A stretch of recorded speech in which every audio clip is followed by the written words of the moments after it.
வாழ்க்கைக்கான வார்த்தை என்ற இந்த வலை ஒளிபரப்பிற்கு உங்களை வரவேற்கிறோம். இது ஆதியாகமம் முதல் வெளிப்படுத்துதல் வரை முழு வேதாகமத்தையும் உள்ளடக்கிய ஒரு தினசரி தியானமாகும். யாத்திராகமம் 11ஆம் அதிகாரத்தில் மோசே பார்வோனிடத்தில் வந்து எகிப்தினுடைய தலைப்பிள்ளைகள் மரித்து போவார்கள் என்று சொன்னான். எகிப்து தேசம் எங்கும் முன்னும் பின்னும் ஒரு காலம் உண்டாகாத பெரிய கூக்குரல் உண்டாகும் என்று சொன்னான்.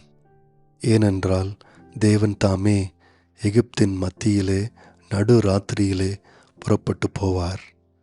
ஆனால் இஸ்ரவேலர்கள் மத்தியிலே எந்த மரணமும் இருக்காது, எந்த கூக்குரலும் இருக்காது.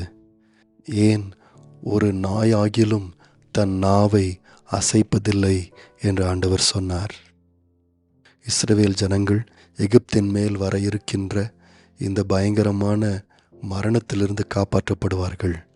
இதன் மூலமாய் தேவன் தமக்கும் பார்வோனுக்கும் உள்ள வித்தியாசத்தை காண்பிப்பார். தேவன் தம்முடைய ஜனங்களோடு உடன்படிக்கை பண்ணியிருப்பதினாலே அவர்களுக்கு எவ்வளவு உண்மையாயிருக்கிறேன் என்று காண்பிப்பார். அதே நேரத்தில் பார்வோன் எவ்வளவு கையால் ஆகாதவன், தன்னுடைய ஜனங்களை அவனால் காப்பாற்ற முடியவில்லை என்று ஆண்டவர் காண்பிப்பார். இதன் பிறகுதான் பார்வோன் விரக்தியினாலே இஸ்ரவேல் ஜனங்களை துரத்தி விடுவான். அவனுடைய அதிகாரிகள் மோசே இடத்தில் வந்து அவனிடத்தில் பணிந்து கொண்டு போங்கள் என்று சொல்வார்கள். இப்படி இருந்தும் பார்வோன் மோசேயினுடைய இந்த எச்சரிப்பை கேட்க மாட்டான் என்றுதான் ஆண்டவர் சொன்னார். ஆண்டவர் இப்படி செய்வாரோ செய்ய மாட்டாரோ என்று அவன் பொறுத்திருந்து பார்ப்பான் என்று ஆண்டவர் சொன்னார்.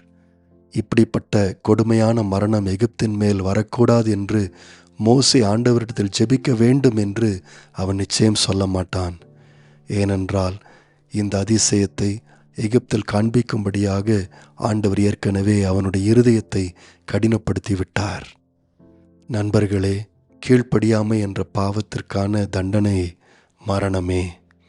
ஆனால் கீழ்ப்படிதலின் ஆசீர்வாதம் ரட்சிப்பு. பார்வோன் இதை கஷ்டமான முறையில் கண்டுபிடித்தான். நீங்களும் நானும் கர்த்தருக்கு கீழ்ப்படிந்து இந்த ஆசீர்வாதத்தை பெற்றுக்கொள்ள அழைக்கப்பட்டிருக்கின்றோம்.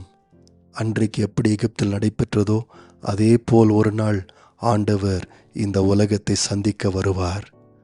அன்று நடந்தது போல ஒரே நாளில் நியாய தீர்ப்பும் ரட்சிப்பும் நடைபெறும்.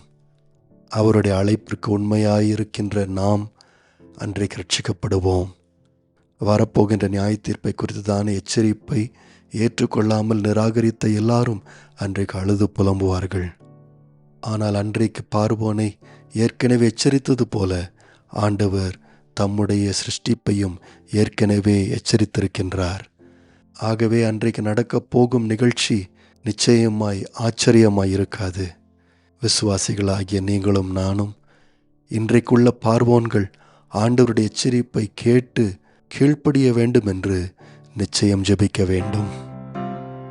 நேயர்களே, இந்நிகழ்ச்சியை கேட்டதற்காய் நன்றி. மீண்டும் ஒரு புதிய அத்தியாயத்துடன் வாழ்க்கைக்கான வார்த்தையில் நாளை சந்திப்போம்.